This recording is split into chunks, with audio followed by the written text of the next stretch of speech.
अपना जो next chapter वो है चैप्टर नंबर 7, ठीक है। ध्यान नाल चैप्टर का पहला मीनिंग सुनना है भी चैप्टर का जो मतलब की हैडिंग है वह की मतलब है, ठीक है। ਉਹਦੇ ਵਿੱਚ ਆਪਾਂ ਕੀ ਪੜ੍ਹਨਾ ਹੈ, ਕਿੰਨੇ ਪੜਾਵਾਂ 'ਚ ਆਪਾਂ ਇਸ ਚੈप्टर ਨੂੰ ਪੜਾਂਗੇ और ਸਾਡੇ ਲਈ ਕਿਉਂ ਇੰਪੋਰਟੈਂਟ, ठीक है। देखो ये जो अपना ये चैप्टर है ये नाम है forms of business. Forms of business का मतलब होता है कि बिजनेस दी अलग अलग तरह दी काइंड्स होंदी टाइप्स होंदी उन्होंने फॉर्म्स बारे असीं इस चैप्टर में की करना है, डिस्कस करना है, ठीक है। नाउ क्वेश्चन अराइजेस सानू ये बिजनेस दी फॉर्म्स पढ़न की जरूरत क्यों पई, ये बिजनेस दी फॉर्म्स है कितनियां ते किहड़ियां-किहड़ियां इन्हां बारे आपां डिस्कशनस करांगे। बिल्कुल बेसिक्स ने अज चैप्टर दे जितों बिना चैप्टर समझना डिफिकल्ट है। फिर आपां उन्हां चैप्टर्स दे बेसिक्स तो बाद ये समझांगे कि कल्ली कल्ली टाइप की है, उहदियां फीचर्स, उहदे मैरिट्स, उहदे डीमेरिट्स, समझ गए। बहुत कुछ सीखने को मिलना है इस चैप्टर चो। घट्टो घट्ट 15 दिन 17 दिन चैप्टर चलूगा। इन्ना इंपॉर्टेंट चैप्टर है, इन्ना इंपॉर्टेंट चैप्टर है कि जो भी ये बेसिक्स ने उन्होंने सोटे लिए समझना बहुत ज़्यादा जरूरी है, ठीक है। और इन्होंने गल्लां की भी डिस्कशन है that will you will discuss it.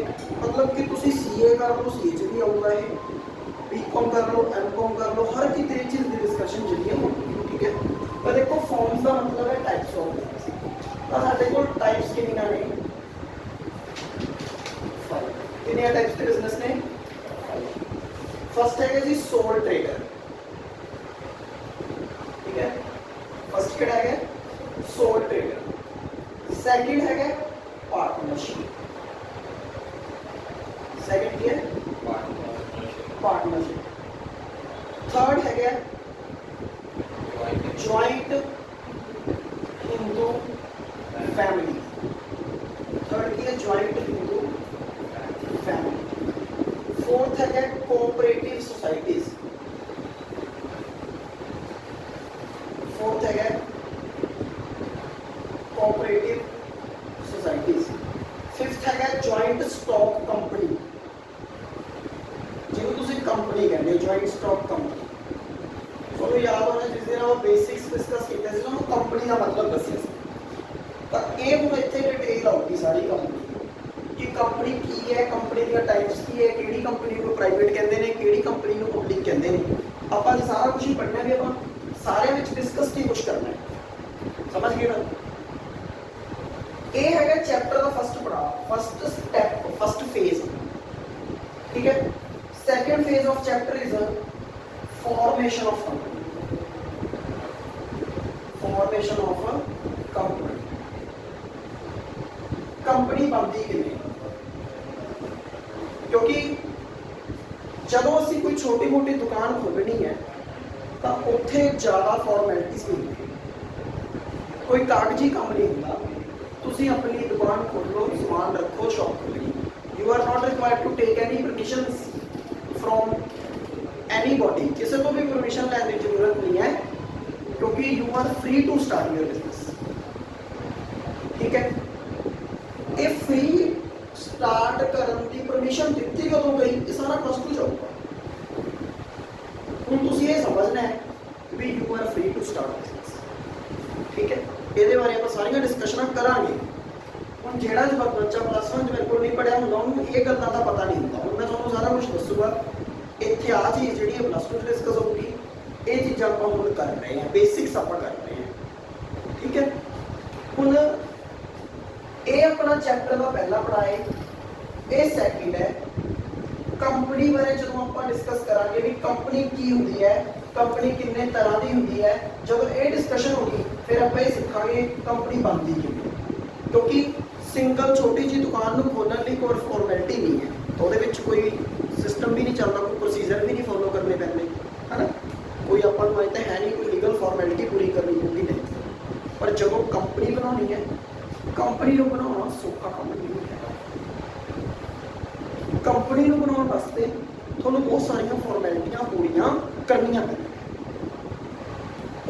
Formalities ਸਾਰੀਆਂ ਅਸੀਂ ਇਸ ਟੌਪਿਕ 'ਚ ਪੜਾਂਗੇ, ਇਸ ਪਾਰਟ 'ਚ ਪੜਾਂਗੇ, ਜਿਹਤੋਂ ਬਿਨਾਂ ਕੰਪਨੀ ਸ਼ੁਰੂ ਨਹੀਂ ਹੋ ਸਕਦੀ। ਠੀਕ ਹੈ, ਸਮਝ ਗਈ ਗੱਲ।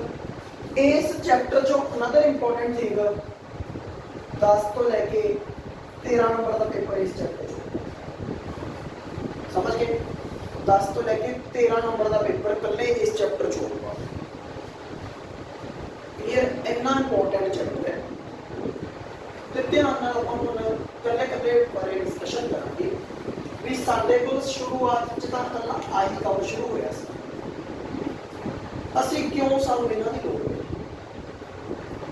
ਸ਼ੁਰੂਆਤ 'ਚ ਕੀ ਹੋਇਆ ਨਾ, ਥੋੜੀ ਜ਼ਿਆਦਾ ਸਟੋਰੀ ਹੁੰਦੀ ਹੈ ਸਾਰਿਆਂ ਨੇ ਧਿਆਨ ਨਾਲ। ਪੁਰਾਣੇ ਸਮੇਂ ਦੇ ਵਿੱਚ ਤੁਹਾਨੂੰ ਪਤਾ ਹੈ ਕਿ ਥੋੜੇ ਦਿਨ ਪਹਿਲਾਂ ਦੀ ਗੱਲ ਹੈ, ਆਪਣੇ ਦੇਸ਼ ਵਿੱਚ ਆਪਣੇ ਦੇਸ਼ ਦੇ ਰਾਸ਼ਟਰਪਤੀ ਚੁਣੇ ਗਏ ਨੇ and she was a teacher named Draupadi Murmu and she is the new president of India, ठीक है, after Ramnath Kovind and she is the 15th president of India, ठीक है, 15th president of our independent India। समझ गई गल, अपने देश के 15वें राष्ट्रपति के तौर पे। एंड तुसी सारिਆਂ ने अगर न्यूज़ पढ़ी है तो वो एक आदिवासी ने, मतलब ट्राइबल एरियाज में बिलोंग करते हैं। ट्राइबल एरियाज तो ਤੁਹਾਨੂੰ ਸਭ ਨੂੰ ਪਤਾ ਕਿ ਪੁਰਾਣੇ ਸਮੇਂ ਜਿਹੜੇ ਆਦੀਵਾਸੀ ਹੁੰਦੇ ਸੀ ਉਹ ਕੀ ਕਰਦੇ ਸੀ, ਘੁੰਮਦੇ ਰਹਿੰਦੇ ਸੀ ਇੱਧਰ ਉੱਧਰ, ਬ੍ਰਿਕਸ਼ਾਂ ਦੀਆਂ ਛਾਲਾਂ ਬੰਨ ਕੇ, ਬ੍ਰਿਕਸ਼ਾਂ ਦੇ ਪੱਤਿਆਂ ਦੀਆਂ ਨਾ ਸਕਰਟਾਂ ਜਿਹੀਆਂ ਬਣਾ ਕੇ ਬੰਨ ਕੇ ਘੁੰਮਦੇ ਫਿਰਦੇ ਰਹਿੰਦੇ ਸੀ। ਇਸ ਤਰ੍ਹਾਂ ਦਾ ਉਹਨਾਂ ਦਾ ਜੀਵਨ ਸੀ। ਹੌਲੀ ਹੌਲੀ ਉਹ ਲੋਕ ਮਾंस ਵਗੈਰਾ ਖਾਂਦੇ, ਜਾਨਵਰਾਂ ਨੂੰ ਮਾਰ ਕੇ ਆਪਣਾ ਪੇਟ ਭਰਦੇ ਸੀ। ਜਿਵੇਂ ਜਿਵੇਂ ਲੋਕਾਂ ਦੀਆਂ ਲੋੜਾਂ ਵੱਧਦੀਆਂ ਗਈਆਂ, ਲੋਕਾਂ ਨੇ ਇਕੱਠੇ ਹੋ ਕੇ ਮਿਲ ਕੇ ਰਹਿਣਾ ਸ਼ੁਰੂ ਕਰਤਾ। ਇਹ ਸਭ ਕੁਝ ਤੁਸੀਂ SST 'ਚ ਪੜ੍ਹ ਕੇ ਆਏ। ਮਿਲ ਕੇ ਰਹਿਣਾ ਸ਼ੁਰੂ ਹੋ ਗਏ, ਜ਼ਰੂਰਤਾਂ ਵੱਧਦੀਆਂ ਗਈਆਂ। ਜਦੋਂ ਮਿਲ ਕੇ ਰਹਿਣਾ ਸ਼ੁਰੂ ਹੋ ਗਏ ਤਾਂ ਪਿੰਡ, ਛੋਟੇ ਛੋਟੇ ਵਿਲੇजेस ਦਾ ਨਾਮ ਬਣਿਆ। ਜਦੋਂ ਲੋਕਾਂ ਨੇ ਥੋੜੇ ਜਿਹੇ ਏਰੀਆ 'ਚ ਇਕੱਠੇ ਰਹਿਣਾ ਸ਼ੁਰੂ ਕਰਤਾ, ਉਹਨੂੰ ਇੱਕ ਪਿੰਡ ਦਾ ਨਾਮ ਦੇ ਦਿੱਤਾ ਗਿਆ। ਪਿੰਡਾਂ ਦੇ ਵਿੱਚ ਲੋਕ ਇਕੱਠੇ ਰਹਿੰਦੇ ਆ, ਸਮਝ ਗਏ। ਜਦੋਂ ਉਸ ਪਿੰਡ ਦਾ ਸਾਈਜ਼ ਵਧਿਆ ਤਾਂ ਟਾਊਨ ਬਣ ਗਿਆ। ਜਦੋਂ ਟਾਊਨ ਦਾ ਸਾਈਜ਼ ਵਧਿਆ ਤਾਂ ਬਣ ਗਿਆ ਸਿਟੀ, ਜਿਹਨੂੰ ਤੁਸੀਂ ਅੱਜ ਬਠਿੰਡਾ ਵਗੈਰਾ ਕਹਿੰਦੇ ਹੋ, ਸਿਟੀਜ਼ ਵੱਡੀਆਂ ਵੱਡੀਆਂ ਸਿਟੀਜ਼। ਸ਼ੁਰੂਆਤ ਦੇ ਵਿੱਚ ਲੋਕ ਆਪਦੀਆਂ ਜ਼ਰੂਰਤਾਂ ਪੂਰੀਆਂ ਕਰਨ ਲਈ ਬਿਜ਼ਨਸ ਸ਼ੁਰੂ ਕਰਦੇ ਸੀ। ਸਮਾਨ ਪ੍ਰੋਡਿਊਸ ਕਰ ਲਿਆ ਸਿਰਫ ਆਪਦੀਆਂ ਜ਼ਰੂਰਤਾਂ ਪੂਰੀਆਂ ਕਰਨ ਦੇ ਵਾਸਤੇ। ਐਂਡ ਜਦੋਂ ਉਹਨਾਂ ਦੀਆਂ ਜ਼ਰੂਰਤਾਂ ਵੱਧਦੀਆਂ ਗਈਆਂ ਤਾਂ ਉਹਨਾਂ ਨੇ ਆਪਦੀਆਂ ਜ਼ਰੂਰਤਾਂ ਦੇ ਇਲਾਵਾ ਐਕਸਟਰਾ ਵੀ ਪ੍ਰੋਡਿਊਸ ਕਰਨਾ ਸ਼ੁਰੂ ਕਰ ਦਿੱਤਾ। ਸਮਝ ਗਏ। ਐਕਸਟਰਾ ਪ੍ਰੋਡਿਊਸ ਕਰਦੇ ਕਰਦੇ ਉਹਨਾਂ ਨੇ ਆਪਦੀ ਜ਼ਰੂਰਤ ਪੂਰੀ ਕਰਕੇ ਜਿਹੜਾ ਵੀ ਕੁਝ ਐਕਸਟਰਾ ਬਚਦਾ ਉਹ ਉਸ ਬੰਦੇ ਨੂੰ ਦੇ ਦਿੰਦੇ ਜਿਹਨੂੰ ਉਸ ਦੀ ਜ਼ਰੂਰਤ ਹੈ, ਔਰ ਉਸ ਬੰਦੇ ਤੋਂ ਉਹ ਚੀਜ਼ ਲੈ ਲੈਂਦੇ ਜਿਹੜੀ ਉਸ ਬੰਦੇ ਨੂੰ ਜ਼ਰੂਰਤ ਹੈ। यानी कि मान लो मैंने कोई चीज़ बनाई, मेरी चीज़ की जरूरत हरजीत को है, हरजीत की चीज़ की जरूरत मैनू है जी ए परसन प्रोड्यूस करता है। असी आपस में गुड्स को एक्सचेंज कर लें, मैंने अपनी चीज़ उन्हें अपनी चीज़ मैनू दी। पुराने समय के शुरुआत हुई सी इत्थे। And this is called water system. की कहते हैं इन्हू वाटर सिस्टम। ये वाटर अपना वाटर नहीं है, ये वाला वाटर नहीं है। ये वाटर का मतलब होता है H2O, साइंस वाला वाटर है। ये मतलब होता है पानी, ये वाटर नहीं है, ये आवर वाटर है, वाटर सिस्टम, ठीक है। ये मतलब होता है when goods are exchange with goods, जो गुड्स को गुड्स के नाल एक्सचेंज किया जाता है, इस सिस्टम को की कहते हैं वाटर सिस्टम। तो ये उदों होया सी शुरू जदों अपने को मनी है नहीं सी। मनी मतलब पैसा है नहीं सीगा, उदों पैसा नहीं होता सी। बहुत पुराने समय की गल है, पैसा नहीं होता सी, ठीक है। तो जिमें जिमें वाटर सिस्टम का अंत होया, क्योंकि वाटर सिस्टम च बड़ी दिक्कत सी। हुण सपोज जिहड़ी चीज़ की मैनू लोड़ है हरजीत कोल है, पर जिहड़ी मेरी चीज़ है उहदी लोड़ हरजीत नूं नहीं हैगी, तो साडी गुड्स नूं एक्सचेंज असीं कर नहीं सकते, प्रॉब्लम आ गई। तो जो इदां दी जो प्रॉब्लम आ जाती है तो डिफिकल्ट टू एक्सचेंज, इस करके वाटर सिस्टम ज़्यादा देर चलिया नहीं। कहते कोई यहो जी चीज़ करो ਜਿਹਦੇ ਨਾਲ ਅਸੀਂ ਪਰਚੇਸ ਸੇਲ ਆਸਾਨੀ ਨਾਲ ਕਰ ਸਕੀਏ। ਇੱਕ ਕਾਮਨ ਥਿੰਗ ਲੈ ਕੇ ਆਓ ਤਾਂ ਅਸੀਂ ਕਾਮਨ ਥਿੰਗ ਕੀ ਇੰਟਰੋਡਿਊਸ ਕੀਤੀ, money, common medium of exchange.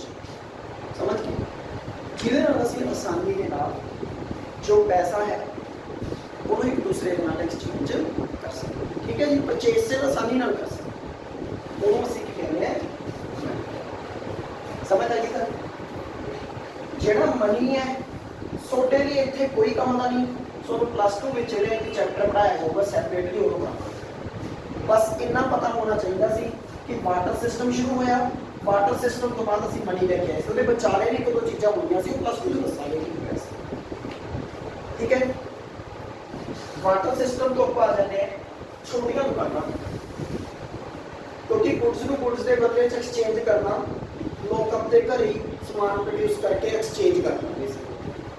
ਪਰ ਹੌਲੀ ਹੌਲੀ ਜਿਵੇਂ ਜਿਵੇਂ ਵਿਲੇਜ, ਟਾਊਨ, ਸਿਟੀ ਵਾਲਾ ਇਕੋਨਮੀ ਸ਼ੁਰੂ ਹੋਈ ਤਾਂ ਸ਼ੁਰੂਆਤ ਹੋਈ ਛੋਟੀਆਂ ਛੋਟੀਆਂ ਦੁਕਾਨਾਂ ਦੀ। ਲੋਕ ਆਪਣੀ ਆਪਣੀ ਦੁਕਾਨ ਖੋਲ ਕੇ ਬਹਿ ਗਏ, ਉਹਨੂੰ ਅਸੀਂ ਸੋਲ ਟ੍ਰੇਡਰ ਕਹਿੰਦੇ ਹਾਂ। ਜਦੋਂ ਇੱਕ ਸਿੰਗਲ ਬੰਦਾ ਦੁਕਾਨ ਖੋਲ ਲੈਂਦਾ ਹੈ ਉਹਨੂੰ ਸੋਲ ਟ੍ਰੇਡਰ ਕਹਿੰਦੇ ਨੇ। ਮੈਂ ਸ਼ੌਪ ਖੋਲ ਲਈ, ਸ਼ੂਜ਼ ਸ਼ੁਰੂ ਕਰ ਵੇਚਣਾ, ਖਰੀਦ ਕੇ ਵੇਚਣੇ ਸ਼ੁਰੂ ਕਰ ਦਿੱਤੇ, that is called sole trader. ਉਹਨੂੰ ਅਸੀਂ ਕੀ ਕਹਿੰਦੇ ਆ, ਸੋਲ ਟ੍ਰੇਡਰ। ਕਲੀਅਰ ਹੋ ਗਿਆ ਸਰ? ਠੀਕ ਹੈ, ਜਦੋਂ ਅਸੀਂ ਸਿੰਗਲ ਸ਼ੌਪ ਖੋਲੀ ਉਹਦੇ ਬਿਜ਼ਨਸ ਦਾ ਸਾਈਜ਼ ਵੱਧਦਾ ਗਿਆ। ਮੇਰੇ ਬਿਜ਼ਨਸ ਦਾ ਸਾਈਜ਼, ਮੈਂ ਪ੍ਰੋਫਿਟ ਕਮਾਈ ਗਿਆ, ਪ੍ਰੋਫਿਟ ਕਮਾ ਕੇ ਮੈंने ਬਿਜ਼ਨਸ 'ਚ ਹੀ ਰੀਇਨਵੈਸਟ ਕਰੀ ਗਿਆ ਦੁਬਾਰਾ ਤੋਂ ਦੁਬਾਰਾ। ਮੈਂ ਕਿਹਾ ਸੀ ਤੁਹਾਨੂੰ ਕੋਈ ਬੰਦਾ ਅਮੀਰ ਕਿਵੇਂ ਬਣਦਾ ਹੈ, ਇਹਦੇ ਬਾਰੇ ਤੁਹਾਨੂੰ ਮੈਂ ਪਹਿਲਾਂ ਦੱਸਿਆ ਸੀ। ਜਦੋਂ ਕੋਈ ਬੰਦਾ ਹੈ ਪ੍ਰੋਫਿਟ ਕਮਾ ਲੈਂਦਾ ਹੈ, ਬਿਜ਼ਨਸ 'ਚ ਹੀ ਦੁਬਾਰਾ ਰੀਇਨਵੈਸਟ ਕਰ ਦਿੰਦਾ ਉਹ। ਬਿਜ਼ਨਸ 'ਚ ਜਦੋਂ ਬੰਦਾ ਦੁਬਾਰਾ ਲਗਾ ਦਿੰਦਾ ਹੈ ਤਾਂ ਬਿਜ਼ਨਸ ਦੀ ਗਰੋਥ ਹੁੰਦੀ ਜਾਂਦੀ ਹੈ ਔਰ ਉਹ ਬੰਦਾ ਇੱਥੋਂ ਤੋਂ ਉੱਪਰ ਪਹੁੰਚ ਜਾਂਦਾ ਹੈ, ਸ਼ਿਖਰ ਤੇ ਪਹੁੰਚ ਜਾਂਦਾ ਹੈ। ਹੁਣ ਉਹ ਪਰਸਨ ਉਸ ਪੈਸੇ ਨੂੰ ਪ੍ਰੋਫਿਟ ਤੋਂ ਕਮਾ ਕੇ ਲਗਾ ਰਿਹਾ ਸੀ, ਬਿਜ਼ਨਸ ਵਧ ਗਿਆ। ਠੀਕ ਹੈ, ਉਹਨੂੰ ਤਾਂ ਕਹਿੰਦੇ ਨੇ ਗਰੋਥ। ਹੁਣ ਜੇ ਉਹਨੂੰ ਅਚਾਨਕ ਉਹਦਾ ਮਨ ਕਰਾਇਆ ਕਿ ਆਪਾਂ ਬਿਜ਼ਨਸ ਵਧਾਉਂਦੇ ਆ ਮੇਰਾ ਆਲੀ ਹੈ, ਇਹਨੂੰ ਨਾਲ ਲਗਾ ਲੈਂਦੇ ਆ, ਮਿਲ ਕੇ ਆਪਾਂ ਬਿਜ਼ਨਸ ਸ਼ੁਰੂ ਕਰਦੇ ਹਾਂ। ਜਦੋਂ ਦੋ ਬੰਦੇ ਮਿਲ ਜਾਂਦੇ ਨੇ ਆਪਸ ਦੇ ਵਿੱਚ ਟੂ ਸ਼ੇਅਰ ਰਿਸਕ, ਕਿਉਂਕਿ ਬਿਜ਼ਨਸ ਰਿਸਕ ਹੈ। ਹੁਣ ਉਹ ਇਕੱਲਾ ਬੰਦਾ ਕਿੱਥੇ ਦਾ ਰਿਸਕ ਲੈ ਰਿਹਾ ਸੀ, ਹੁਣ ਕਿੱਥੇ ਉਹ ਰਿਸਕ ਦੋ ਜਣਿਆਂ 'ਚ ਡਿਵਾਈਡ ਹੋ ਜੂਗਾ। ਐਂਡ ਹੀ ਵਾਂਟਸ ਕਿ ਅਸੀਂ ਪ੍ਰੋਫਿਟ ਵੀ ਸ਼ੇਅਰ ਕਰਾਂਗੇ, ਰਿਸਕ ਵੀ ਸ਼ੇਅਰ ਕਰਾਂਗੇ। ਅਸੀਂ ਉਸ ਨੂੰ ਕੀ ਬੋਲਦੇ ਹਾਂ, ਪਾਰਟਨਰਸ਼ਿਪ। ਬਣਿਆ ਪਾਰਟਨਰ ਤੇ ਸ਼ਿਪ। ਜਦੋਂ ਆਪਾਂ ਪਾਰਟਨਰਸ਼ਿਪ ਵਾਲਾ ਟੌਪਿਕ ਪੜਾਂਗੇ ਸੋ ਮੈਂ 3 ਅਲੱਗ-ਅਲੱਗ ਵਰਡਸ ਦੇ ਮਤਲਬ ਦੱਸੂ। ਪਾਰਟਨਰ ਦਾ ਕੀ ਮਤਲਬ ਹੁੰਦਾ ਹੈ, ਪਾਰਟਨਰਸ਼ਿਪ ਦਾ ਕੀ ਮਤਲਬ ਹੁੰਦਾ ਹੈ ਤੇ ਪਾਰਟਨਰਸ਼ਿਪ ਫਰਮ ਦਾ ਕੀ ਮਤਲਬ ਹੁੰਦਾ ਹੈ। ਯੂ ਕਾਂਟ ਸਪੋਜ਼ ਕਿ ਬੀਕਾਮ ਦੇ ਬੱਚਿਆਂ ਨੂੰ, ਮੈਂ ਇਸ ਵਾਰੀ ਟੈਕਸ ਪੜ੍ਹਾ ਰਿਹਾ ਸੀ, ਜਦੋਂ ਬੀਕਾਮ ਦੇ ਬੱਚਿਆਂ ਨੂੰ, ਚੌਥੇ ਸਮੈਸਟਰ ਦੇ ਬੱਚਿਆਂ ਨੂੰ, ਸੈਕੰਡ ਈਅਰ ਦੇ ਬੱਚਿਆਂ ਨੂੰ ਪੁੱਛਿਆ ਮੈਂ ਕਿ ਪਾਰਟਨਰਸ਼ਿਪ ਤੇ ਪਾਰਟਨਰਸ਼ਿਪ ਫਰਮ 'ਚ ਕੀ ਫਰਕ ਹੈ, ਪਤਾ ਨਹੀਂ ਸੀ।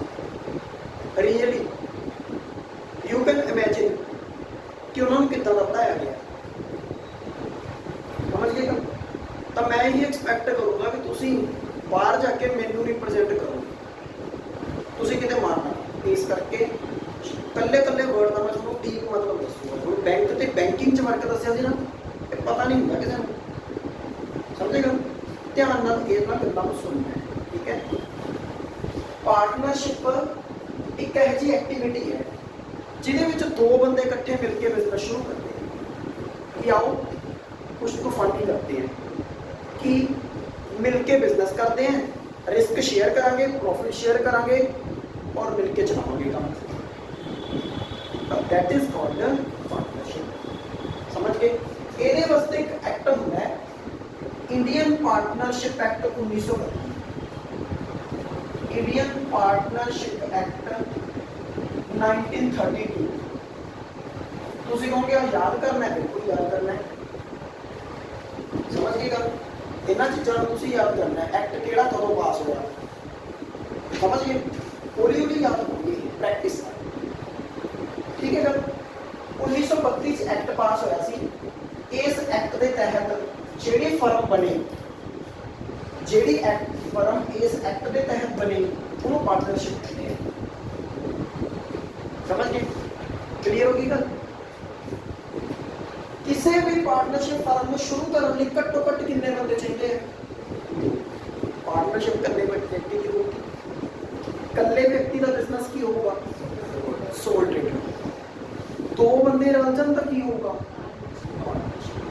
मैं एक थोड़ा और इंपॉर्टेंट गल दसनी चाहना पहला, जो तुहानू कोई क्वेश्चन पूछा जाता है तुसीं इन्ना उच्ची बोलना है, ये रिकॉर्ड हो जाए कैमरे के विच, ते गवांढियों को पता चले भी इतने क्लास लग रही है, तो हर एक बच्चे ने बोलना है, क्योंकि जिन्नी देर तक तुसीं अपने मूँह नाल बोलदे उन्नी देर तक पॉसिबल नहीं है कि थोड़े शब्द याद होंगे। बार बार बोलोगे शब्द, रिपीट करोगे तो होंगे, ठीक है। कोई दुनिया का ऐसा कोई वर्ड नहीं है ना तुसीं नहीं सीख सकते, सीख जाओगे बट टाइम लगेगा। Time is a great healer, समझ गए। समय के नाल ही सट मार के चंगी होंदी है, समय के नाल ही काम करना वधिया होंदा है। जदों समा लंघ जाता है फिर वो गल आ जाती है, अब पछताए क्या होत है जब चिड़िया चुगे खेत, है ना। इस करके सारे ने समय से गल करनी है, और जो भी कोई क्वेश्चन पूछा है ना उच्ची आवाज में आंसर देना, ठीक है। एक्ट केड़ा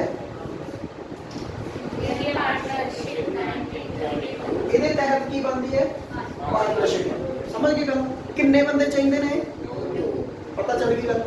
अगे जॉइंट हिंदू फैमिली, किसी ने चाचे ताए दादे पड़दादे सारे इकट्ठे है, किसी की फैमिली है इस तरह होंगे। सिंगल फैमिली तो कभी नहीं है, जिन्हों के अनसेस्टर्स पूर्वज कॉमन है, दादे सेम है, समझ गए, जो इकट्ठे मिलके एक फैमिली बिजनेस चला लन, जिन्हों के दादे पड़दादे सेम है, दैट इज कॉल्ड HUF।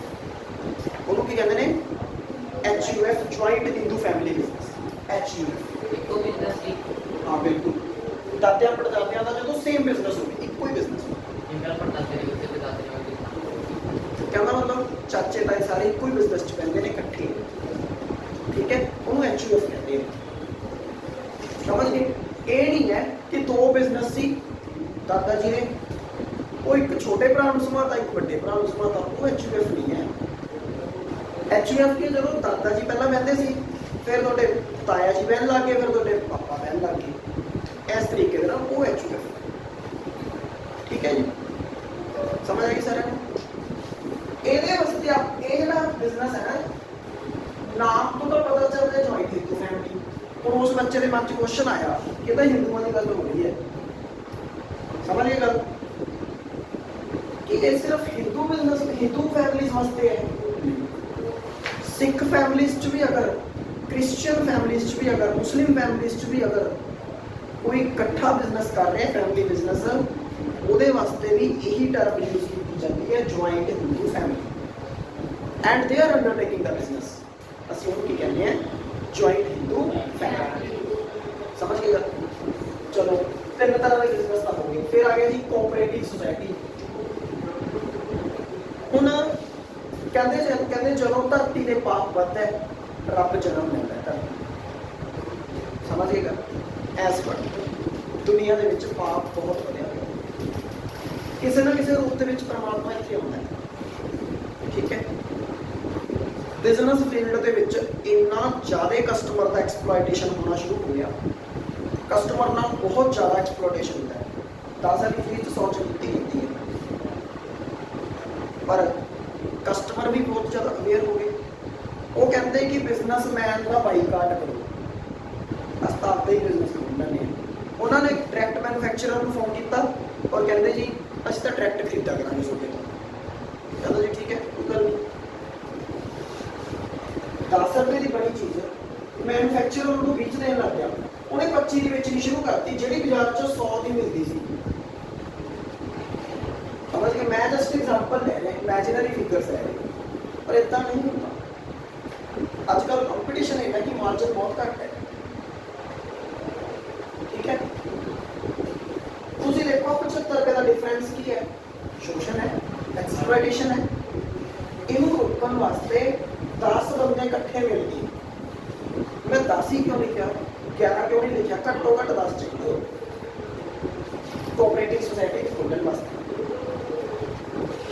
बंदे इकट्ठे मिल के कहते जी आप इकट्ठे माल खरीदा करेंगे, मिल के पैसा लगाता माल खरीदा करेंगे।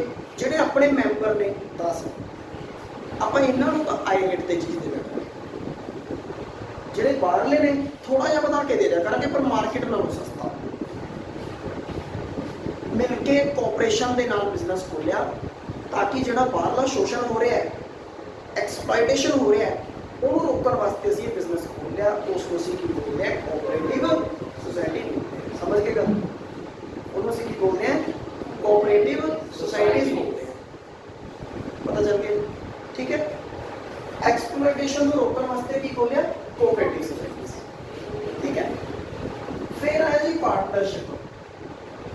ਪਾਰਟਨਰਸ਼ਿਪ ਦਾ ਵੱਡਾ ਰੂਪ ਕੀ ਹੈ? Joint stock company. ਪਾਰਟਨਰਸ਼ਿਪ ਨੂੰ ਸ਼ੁਰੂ ਕਰਨ ਲਈ ਕਿੰਨੇ ਬੰਦੇ? ਮੈਕਸਿਮਮ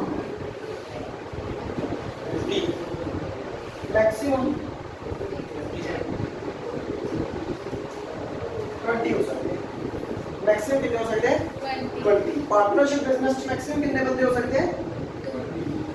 जे कोई पार्टनरशिप बैंकिंग फील्ड च खोल रहे हैं, बैंकिंग फील्ड च तो 10 समझ गए? घट्टो घट कितने बंदे? घट्टो घट कितने बंदे? मैक्सिमम 20। समझ गए? बैंकिंग बिजनेस च 10। पता चल गया? यू कांट सपोज कि यह क्वेश्चन यूजीसी नेट के पेपर च आया। UGC net exam is the highest exam for lecturers, professors. जिहड़े कॉलेज लेवल के प्रोफेसर होंदे ने ना, जो मेरा एग्जाम क्रैक होया यूजीसी उस टाइम के पेपर च क्वेश्चन आया सी। ठीक है। तो तुम सपोज कर सकते हो भी यह क्वेश्चन पेपर होंगे ने एक्चुअल जरिए में शुरू करना सकते। ठीक है। आ चीज़ क्लीयर होगी। हुण गल करते हैं कंपनी की। कंपनी के घट्टो घट दो तरह की कंपनी होंगे, पब्लिक ते प्राइवेट। यही गल आप बाद च करांगे। किन्ने बंदे चाहिए बाद च डिस्कस करांगे। जेड़ी भी संस्था, जो भी ऑर्गेनाइजेशन पार्टनरशिप तो परे हटके थोड़ी जी ऊपर उठ जाती है और बड़े लेवल पर बिजनेस शुरू करना चाहते हैं, क्योंकि पार्टनरशिप तो फिर भी एक एरिया तक सीमित होती है। छोटे जी जिमें टॉप स्कूल की पार्टनरशिप तो बठिंडे काम कर रहे हो, तो 2-4 जिले काम करना भी इतने होगा। कंपनी का बिजनेस बड़े लेवल पर कहते ना उच्चिया ने गल्लां तेरे याद दी है ना गाना, उदा उच्चिया गल्लां होंदियां किहदियां? कंपनी दी। समझ गए? तो जिहड़ा हा जॉइंट स्टॉक कंपनी है ना, ਇਹਦਾ बिजनेस पार्टनरशिप नालों बड़े लेवल पे है। समझ गए? पार्टनरशिप का बिजनेस की है, जॉइंट स्टॉक कंपनी का बिजनेस की है पार्टनरशिप नालों बड़े। हर चीज उच्ची बोल के दसना है।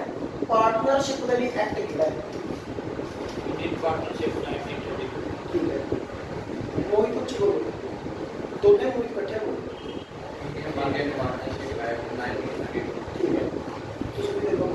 Indian Partnership 1932. You can suppose कि she wins। पता है आवाज कितनी ज्यादा ऊंची है ना, सारे को इकट्ठे बोलना।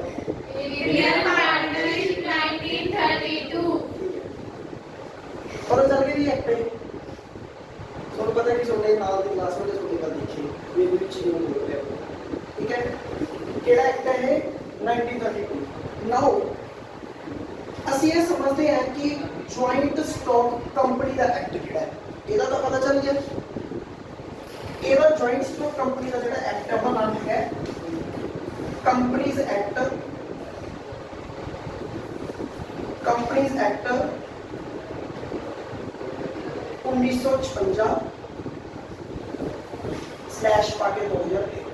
ਤੁਸੀਂ ਕਹੋਗੇ एक ही साल है, दो बारी पास होया है, दो बारी पास नहीं होगा। ध्यान ਨਾਲ ਗੱਲ ਸੁਣਨੀ ਹੈ, ਉਸ ਤੋਂ ਬਾਅਦ ਡਿਸਕਸ਼ਨ ਹੋਗਾ ਹੈ।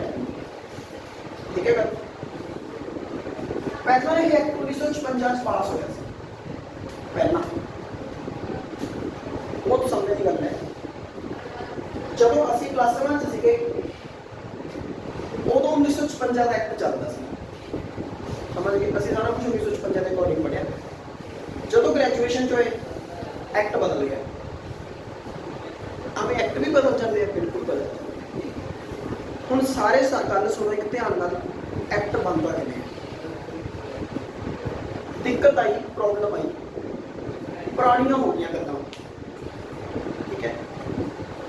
ਪਾਰਲੀਮੈਂਟ ਦੇ ਵਿੱਚ ਆਪਣੇ ਚੁਣੇ ਹੋਏ ਨੁਮਾਇੰਦਗੇ ਜਾਂਦੇ ਕਿ ਨਹੀਂ ਜਾਂਦੇ? MP ਆਪਾਂ ਚੁਣ ਕੇ ਭੇਜਦੇ ਉਹਨਾਂ ਨੂੰ, ਉੱਥੇ ਬੈਠੇ ਨੇ 545 ਨੇ, ਆਪਸ ਵਿੱਚ ਬਹਿਸ ਕਰੀ। ਜਦੋਂ ਕੋਈ ਦਿੱਕਤ ਆ ਗਈ ਕਾਗਜ਼ ਤੇ ਲਿਖ ਲੈਂਦੇ ਆ ਦਿੱਕਤ ਆ ਗਈ, ਉਹਨੂੰ ਪਾਰਲੀਮੈਂਟ 'ਚ ਪੇਸ਼ ਕੀਤਾ ਜਾਂਦਾ ਹੈ, ਜਾਂ ਦਿੱਕਤ ਹੈ ਜੀ ਇਹਨੂੰ ਹੱਲ ਕਰਨਾ ਹੈ, ਦੇਸ਼ 'ਚ ਬਹੁਤ ਵੱਡੀ ਪ੍ਰੋਬਲਮ ਖੜੀ ਹੋਈ ਹੈ। ਸਾਰੇ ਬੈਠੇ ਹੋ, ਸਾਰਾ ਕੋਈ ਡਰਾਫਟ ਜਾਊਗਾ, ਸਰਕੂਲੇਟ ਹੋਊਗਾ, ਸਾਰੇ ਆਪਸ 'ਚ ਡਿਸਕਸ਼ਨ ਕਰਨਗੇ, ਹਾਂਜੀ ਇਸ ਚੀਜ਼ ਤੇ ਵਿਚਾਰ ਹੋਣਾ ਚਾਹੀਦਾ ਹੈ, ਇਹ ਪ੍ਰੋਬਲਮ ਹੈ, ਚਲੋ ਸਾਰੇ ਇਸ ਮੁੱਦੇ ਦਾ ਹੱਲ ਕਰਦੇ हैं। ਤਾਂ ਕੋਈ ਨਾ ਕੋਈ ਬੰਦਾ ਉਸ ਡਰਾਫਟ ਨੂੰ ਪੜ੍ਹ ਕੇ ਬਿੱਲ ਲੈ ਕੇ ਆਉਂਦਾ, ਸਰਕਾਰ ਜਿਹੜੀ ਮੌਜੂਦਾ ਸਰਕਾਰ ਹੈ ਉਹ ਬਿੱਲ ਲੈ ਕੇ ਆਉਂਦੀ ਹੈ। ਬਿੱਲ ਦਾ ਮਤਲਬ ਪੇਸ਼ ਕਰਦੀ ਹੈ ਵੀ ਚਲੋ ਵੀ ਆਪਾਂ ਇਹ ਕਰਦੇ ਹਾਂ, ਇਸ ਪ੍ਰੋਬਲਮ ਦਾ ਹੱਲ ਇਹ ਹੋ ਸਕਦਾ ਹੈ, ਇਹ ਗੱਲਾਂ ਆਪਾਂ ਕਰਾਂਗੇ, ਚੇਂਜਸ ਕਰਦੇ ਹਾਂ, ਡਿਸਕਸ਼ਨ ਕੀਤੀ ਗਈ। ਔਰ ਪਾਰਲੀਮੈਂਟ ਵਿੱਚ ਲੋਕ ਸਭਾ ਨੇ अपना डेस्क ਜਿਹੜਾ ਹੈਗਾ ਉਸ ਨੂੰ ਹੈਡ ਕਰਤਾ, मतलब परमिशन दे दी कि ओके है, ये बिल च ਜਿਹੜੀਆਂ चेंजेस ਨੇ ओके। फिर वो बिल राज सभा को ਜਾਂਦਾ, राज्य सभा को, ਉੱਥੇ भी बिल ओके हो गया। फिर ਇਹ ਪ੍ਰੈਜ਼ੀਡੈਂਟ ਕੋਲ ਸਾਈਨ ਹੋਣ ਨਹੀਂ ਜਾਂਦਾ, ਪ੍ਰੈਜ਼ੀਡੈਂਟ ਦੇ ਸਾਈਨ ਨਹੀਂ ਹੋ ਗਏ। ਜਿਹੜੇ ਜਦੋਂ ਪ੍ਰੈਜ਼ੀਡੈਂਟ ਦੇ ਸਾਈਨ ਹੋ ਜਾਂਦੇ ਨੇ ਤਾਂ ਬਿੱਲ ਕਾਨੂੰਨ ਬਣ ਜਾਂਦਾ ਹੈ। ਤਾਂ ਜਿੰਨੇ ਵੀ ਐਕਟ ਪਾਸ ਹੋਏ ਨੇ ਇੱਦਾਂ ਹੀ ਪਾਸ ਹੋਏ। पार्लीमेंट की कमेटी, पार्लीमेंट के लोग बैठ के उत्थे इस बिल को पास करते हैं। चलो बिल पास हो गया, एक्ट पास हो गया, समझ गए? हुण एक्ट पास होता है, 56 वाला एक्ट पुराना हो गया सी, बदल के कदों कितना बदलिया है 56 वाले एक्ट के विच कुछ चेंजेस करके कदों चेंज किया हूँ 13। तुसीं 56 याद नहीं रखना, तुसीं की याद रखना है 13, पर तुहानूं पता तो होना चाहिए पहला भी कुछ सी, समझ गए गल? ਤੁਸੀਂ ਕਹੋਗੇ ਜਦੋਂ ਤੁਹਾਡੇ ਕੋਲ ਪੁੱਛੇ ਕੰਪਨੀ ਦੇ ਐਕਟ ਕਿੰਨੇ ਸੀ, ਤੁਸੀਂ ਕਹੋਗੇ 2, ਪਹਿਲਾਂ 56 ਚ ਸੀ, ਠੀਕ ਹੈ, ਪਰ ਬਦਲ ਕੇ ਹੁਣ ਕੀ ਕਰਤਾ 13 ਦਾ ਐਕਟ ਬਣਾਤਾ। ਤਾਂ ਕੰਪਨੀ ਦੇ ਲਈ ਐਕਟ ਕਿਹੜਾ ਹੈ? ਬੋਲੋ 2030, ਠੀਕ ਹੈ, ਪੂਰਾ ਨਾਮ ਬੋਲੋ, ਕੰਪਨੀਜ਼ ਐਕਟ 2030, ठीक है, पूरा नाम बोलो सारे दोबारा। कंपनीज एक्ट 2030, ठीक है, दोनों एक्ट से याद हो जाएंगे।